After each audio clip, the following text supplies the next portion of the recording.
Well, those Deutsche Bank concerns, the stock does trade here. It's down more than 6%, dragging down the entire financial sector today.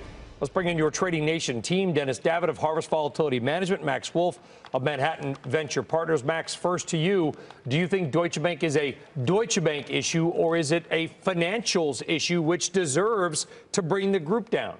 So I don't think it deserves to bring the group down, but I think the issue here is that all financial institutions, even the large ones, once they're in some trouble for a while, have these existential questions that pop up, and there can be confidence runs on them that are much larger and more systemic than the problems they have. So don't think this institution won't be with us in a year, 2 years, 5 years, but there are enough people scared enough to move the whole directional index. And it just goes to show that people still jittery from the past, still worried about these institutions, and they still have problems, not least of which headline problems. And today is all about reminding us of that, whether it's Germany or Washington, D.C. The coals are still hot, and there's still plenty of parties want to rake you over those coals. But it's an overreaction. It sounds like you believe this is an overreaction. I do. Dennis, there's two ways to look at the VIX today. The VIX is up to 13.8, so it's up. However, it's still only at 13.8. How do you look at Deutsche Bank, the financials, and the impact on volatility generally? Yeah, well, in this market and having been through this in the past in 2008 and working at a European bank, I can tell you that they were the stalwarts and the strong banks back in 2008. I don't think that's the case right now. I think Deutsche Bank is an issue. I think volatility is inexpensive, so the price of insuring that position, you can buy puts on Germany ETF, which is the EWG.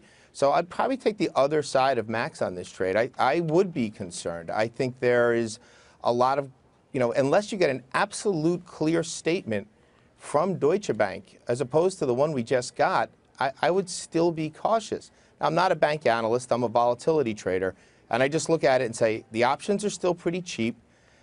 You should probably buy some options to hedge that position if you have concerns. If the options were expensive, I would say, too late to close the barn door. But right now, there's still affordable options out there. And it does go into a death spiral at times. Like, is Deutsche Bank going to go out of business? Citigroup never went out of business, but the stock price was hit pretty hard. It was, yeah, and we're a long way from that for now, though everything starts at a point. Dennis Davitt, Max Wolf, thank you very much. Max says a bit of an overreaction going on here. All right, guys, for more Trading Nation, you can head to our website. We do 2 additional segments every day, tradingnation.cnbc.com. I'm often asked why a company's stock drops after a good earnings report. Well, earnings are only half the story. Frequently, the market will focus on what the company says about its future prospects. If future expectations don't measure up to current ones, sometimes investors will look to sell the stock. Hey CNBC fans, thanks for checking out our YouTube channel. Here you're going to find videos packed with all of the information that you need to be smarter about your finances. You can subscribe by clicking right here and click on all the videos around me or the eye right here to watch the latest from CNBC. Thanks for watching.